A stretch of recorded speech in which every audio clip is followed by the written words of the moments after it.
Channel Suraj computer institute. आज का हमारा टॉपिक है व्हाट इज टैक्स। टैक्स क्या है? आइए देखते हैं टैक्स क्या है। टैक्स जो होता है एक अनिवार्य शुल्क होता है, यानी कि एक शुल्क या फिर एक वित्तीय शुल्क होता है जो भारत सरकार द्वारा अलग अलग कैटेगरी जैसे कि व्यक्तियों, हिंदू, अविभाजित परिवारों जैसे कि पार्टनरशिप फॉर्म, कंपनियां और अन्य संस्थाओं पर लगाती है। लगाया जाने वाला जो शुल्क होता है सरकार को दिया जाता है, यानी कि टैक्स जो होता है सरकार को दिया जाता है और यह गवर्निंग बॉडी की इनकम के स्रोत के तौर पर काम करता है। साथ में जो टैक्स कलेक्ट करने से होने वाली जो इनकम होती है वो सरकार को अपनी जिम्मेदारियों और प्रभावी ढंग से निभाने में मदद मिलती है।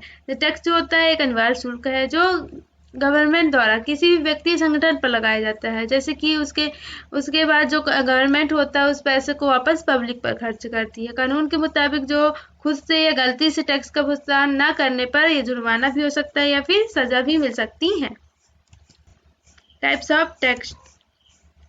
टैक्स जो होता है व्यक्ति या संगठन को अलग अलग तरीके से टैक्स का भुगतान करना होता है। टैक्स अधिकारियों द्वारा टैक्स भुगतान करने के आधार पर टैक्स को direct tax and indirect tax में बांटा गया है। यानी कि भारत टैक्स के मुख्य दो प्रकार के होते हैं। पहला क्या है हमारा डायरेक्ट टैक्स, दूसरा हमारा क्या है इनडायरेक्ट टैक्स। पहला क्या है हमारा डायरेक्ट टैक्स। डायरेक्ट टैक्स जो होता है जैसे कि नाम से ही पता चलता है कि सरकार को इस तरह का टैक्स देने के लिए जिम्मेदार व्यक्ति पर सीधा टैक्स लगाया जाता है। उदाहरण के लिए जैसे कि इनकम टैक्स जो सीधे ये टैक्स योग्य इनकम अर्जित करने वाले व्यक्तियों पर लगाया जाता है। इस तरह के जो टैक्स होते हैं डायरेक्ट टैक्स होता है, यानी कि डायरेक्ट टैक्स में ये टैक्स होते हैं सीधे व्यक्ति या संस्था की आय संपत्ति या लाभ पर लगाए जाते हैं, जैसे कि आयकर संपत्ति हो गया, यानी कि इनकम टैक्स हो गया, धन वृत्ति हो गया। नेक्स्ट हमारा क्या है इनडायरेक्ट टैक्स, यानी कि अप्रत्यक्ष टैक्स। ये टैक्स जो होते हैं इनडायरेक्ट टैक्स जो होते हैं एक व्यक्ति पर लगाया जाता है। इनडायरेक्ट टैक्स जो होता है एक व्यक्ति पर लगाया जाता है, लेकिन इसका भुगतान दूसरे व्यक्ति द्वारा किया जाता है। दूसरे शब्द में कह सकते हैं कि सरकार को इनडायरेक्ट टैक्स भेजने का जिम्मेदारी व्यक्ति खुद टैक्स नहीं देता है, इसके बजाय यह जिम्मेदारी जो होते हैं किसी दूसरे या तीसरे पक्ष पर भेज दी जाती है। इनडायरेक्ट टैक्स जो होता है टैक्स का सबसे सामान्य उदाहरण है जैसे कि वस्तु या सेवा कर, यानी कि जीएसटी जो वस्तुओं और सेवाओं की खरीदी पर लगाया जाता है। यह टैक्स जो होता है सरकार को भेजने की जिम्मेदारी सामान या सेवाओं के विक्रेता की होती है।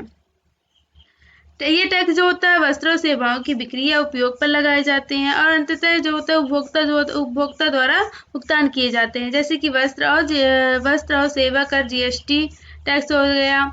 मूल वर्धित कर यानी कि वैट और सीमा शुल्क जो होता है इनडायरेक्ट टैक्स के अंतर्गत आता है, इनडायरेक्ट टैक्स होता है। नेक्स्ट हमारा क्या difference between direct and indirect taxes.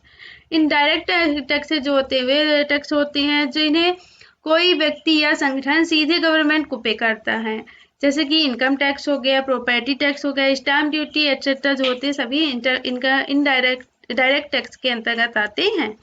Indirect tax जो होते हैं वे टैक्स होते हैं जो व्यक्ति या संगठन सीधे गवर्नमेंट को न पे करके उसका वर्डन दूसरे पर शिफ्ट कर दिया जाता है, जिसे अंत में कंज्यूमर से वसूला जाता है, जैसे कि जीएसटी, वैट, ईडी एक्सेट्रा जो होते हैं इनडायरेक्ट टैक्स के अंतर्गत आते हैं।